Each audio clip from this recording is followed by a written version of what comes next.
എല്ലാ സൗകര്യങ്ങളൊക്കെ അള്ളാഹു ചെയ്തു കൊടുക്കും. വമിൻ ആയാത്തിഹി, അള്ളാഹുവിന്റെ ദൃഷ്ടാന്തത്തിൽപ്പെട്ടതാണ് അൻ ഖലഖലകും മിൻ അൻഫുസികും അസ്വാജൻ, അല്ലാഹു തആല മനുഷ്യന് അവന്റെ ശരീരങ്ങളിൽ നിന്ന് ഇണകളെ കൊടുത്തു. ലിതസ്കുനു ഇലൈഹ, അവളിലേക്ക് ചേരുമ്പോൾ അവന് സമാധാനം ഉണ്ടാവും. ബാക്കിയുള്ള നേരത്തോ എന്താ തല ചൂട് പിടിച്ചിരിക്കുക.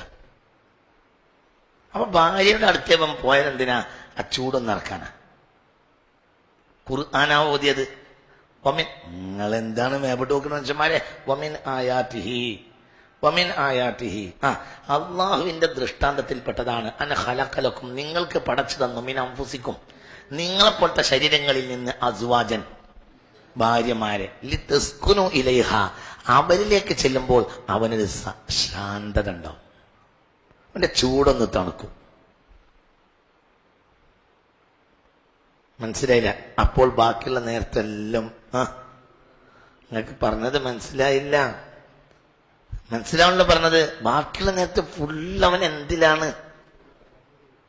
ഭയങ്കര തല പണിയെടുക്കാണ്.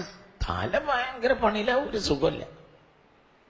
ومن آياته أن خلق لكم من أنفسكم أزواجا لتسكنوا إليها, അവളിലേക്ക് ചെല്ലുമ്പോൾ നിങ്ങൾക്കൊരു ശാന്തത ലഭിക്കും. وجعل بينكم مودة ورحمة, നിങ്ങൾക്കിടയിൽ ആ പെണ്ണുങ്ങൾക്കിടയിൽ സ്നേഹത്തെയും കാരുണ്യത്തെയും നാം നിക്ഷേപിക്കുകയും ചെയ്തിട്ടുണ്ട്. ഇന്ന ഫിൽ ذلك لآيات لقوم يعقلون, ബുദ്ധിയുള്ളവർക്കൊക്കെ അതിൽ പാടുണ്ട്. എല്ലാം ഒരു നേരത്തെ ആണുങ്ങളായി പടച്ചിരുന്നെങ്കിൽ മനുഷ്യന്മാരുണ്ടാക്കാൻ അള്ളാഹു തആലക്ക് പാറപ്പുറത്ത് കൂൺ പൊട്ടിക്കണ മാതിരി പൊട്ടിച്ചാൽ മതി. എന്തേ കൂണ് നിങ്ങൾ അറിയില്ലേ? മനസ്സിലായില്ല? ഓരോ മനുഷ്യന്മാരെ അള്ളാഹ് എങ്ങനെ ഉണ്ടാക്കുക? എന്താണ് പടച്ചോനെ എങ്ങനെ ഉണ്ടാക്കുക? കൂണുണ്ടാക്കും, അല്ലെങ്കിൽ സസ്യം പോലെ ഉണ്ടാക്കുക. മനുഷ്യൻ സസ്യമാണെന്ന് ഖുർആനിലുണ്ടല്ലോ. വല്ലാഹു അംബതകും മിനൽ അർളി നബാതൻ, ഭൂമിയിൽ നിന്ന് അള്ളാഹു നിങ്ങളെ സസ്യമായി മുളപ്പിച്ചതാണ്. സൂറത്ത് നൂഹ് എടുത്ത് നോക്ക്, റഹ്മത്തുള്ളാഹി അല്ല, വല്ലാഹു അംബതകും മിനൽ അർളി നബാത, അള്ളാഹു നിങ്ങളെ ഭൂമിയിൽ നിന്ന് സസ്യമായി മുളപ്പിച്ചതാണ്. അപ്പൊ നിങ്ങളൊക്കെ ആരാണ്? തവര, പറയും മനുഷ്യന്മാരെ, മുതര, കുറുന്തോട്ടി, പറയും മനുഷ്യന്മാരെ. വല്ലാഹു അംബതകും മിനൽ അർളി നബാതൻ, നിങ്ങളൊക്കെ കുറുന്തോട്ടിയാണ്. പക്ഷേ അത് പച്ച മണ്ണിലാണ് കുറുന്തോട്ടി ഉണ്ടാകുക. ഇത് മണ്ണിന്റെ ഒരു പാത്രം ഉണ്ടായി, ഗർഭപാത്രം, അതിലാണ് മുളച്ചത്. ആ അതിലേക്ക് ചെറിയൊരു വേരുണ്ട്. ആ വേര് ഇങ്ങനെ പോകും, പിന്നെ ആ വേര് പിന്നെ അറ്റ് വീഴും, അതിങ്ങനെ പുറത്തു പോകും, പിന്നെ കുറച്ച് കഴിഞ്ഞാൽ അറ്റ് പോകും. അതാണ് എന്ത്? പുക്കിൾക്കൊടി ബന്ധം എന്ന് പറയുന്നത്. അതൊരു മുളയാ. നിങ്ങളിവിടെ ഇല്ല. നിങ്ങൾക്ക് പറഞ്ഞത് മനസ്സിലായോ? നിങ്ങളും മുളച്ചതാ. എവിടെ മുളച്ചു? പറ മനുഷ്യ. വല്ലാഹു അംബതകും മിൻ, അള്ളാഹു നിങ്ങളെ മുളപ്പിച്ചു, മിനൽ അർളി, ഭൂമിയിൽ, നബാത്തൻ, സസ്യായി മുളപ്പിച്ചതാ. നിങ്ങളും ആരെന്നെയാണ്? സസ്യ. നിങ്ങൾ സസ്യ. അപ്പൊ ഈ സസ്യത്തിനെ ഗർഭപാത്രത്തിൽ തന്നെ ഉണ്ടാക്കണമെന്നൊന്നും അള്ളാഹു തആലക്ക് ഇല്ലല്ലോ. അള്ളാഹു തആലക്ക് ഇതിനെ പാറപ്പുറത്ത് മുളപ്പിക്കാലോ. പിന്നെ എന്തിനാ ആണും പെണ്ണും ഇങ്ങനെയൊക്കെ ആയി?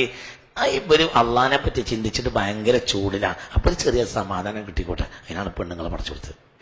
അല്ലാതെ മനുഷ്യ സമൂഹം നിലനിൽക്കാൻ വേണ്ടിയൊന്നുമല്ല. മനുഷ്യ സമൂഹം നിലനിൽക്കാൻ അള്ളാഹു തആലക്ക് വേറെയും വഴി ഉണ്ടായിരുന്നു. നിങ്ങൾ ഉഷാറിലല്ലാത്തതുകൊണ്ടാണ് ഞാൻ പിന്നെയും കുറക്കണത്. നിങ്ങൾക്ക് മനസ്സിലായോ? ഇവിടെ ചില ആളുകൾ പറയണത് എന്താ അറിയോ? സ്ത്രീകൾ പുരുഷന്മാർ തമ്മിലുള്ള ബന്ധങ്ങളും കാര്യങ്ങളൊക്കെ നടന്നു പോകണം, അപ്പോഴല്ലേ മനുഷ്യകുലം നിലനിൽക്കുള്ളൂ. മനുഷ്യകുലത്തിന് ഇതിന്റെ ആവശ്യമില്ല എന്ന് അള്ളാഹു തആല പലവട്ടം തെളിയിച്ചിട്ടുണ്ട്. ഒന്ന് സയ്യിദുനാ ആദം, ആദ്യത്തെ മനുഷ്യനെ അള്ളാഹ് ഉണ്ടാക്കിയത് ഈ ജാതി ഒരു ബന്ധത്തിൽ നിന്നും അല്ല. അപ്പൊ ഒന്നാം ദിവസം തന്നെയാണ് എന്ത് തെളിയിച്ചത്?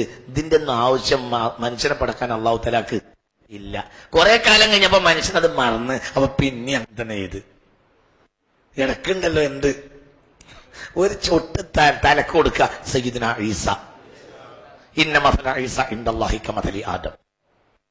അപ്പൊ കാര്യം മനസ്സിലായി. ഇവിടെ മനുഷ്യകുലം നിലനിൽക്കണമെങ്കിൽ ശാരീരിക ബന്ധത്തിന്റെ ആവശ്യമൊന്നും അള്ളാഹു തആലക്ക് ഇല്ല. പിന്നെന്തിനാ അള്ളാഹ് അങ്ങനെ പഠിച്ചെന്നറിയോ? അള്ളാഹിനെ പറ്റി ചിന്തിച്ചിട്ട് മനുഷ്യന്മാർക്ക് ഭയങ്കര തല ചൂടാവും. അപ്പോൾ അവർക്കൊരു സമാധാനം കിട്ടിക്കോട്ടെ. പെണ്ണുങ്ങളും അങ്ങനെയാണ്, അവരും അള്ളാഹിനെ പറ്റി ഇങ്ങനെ ആലോചിച്ച് ഭയങ്കര ചൂടിലാണ്. അപ്പൊ ഭർത്താവ് വന്നാൽ ഓർക്കൊരു സമാധാനം ഉണ്ടായിക്കോട്ടെ. പറഞ്ഞത് മനസ്സിലായോ? ഇതാണ് നാട്ടു നടപ്പ് എന്നല്ല, ഇങ്ങനെയാണ് അള്ളാന്റെ രീതി, അങ്ങനെയാ.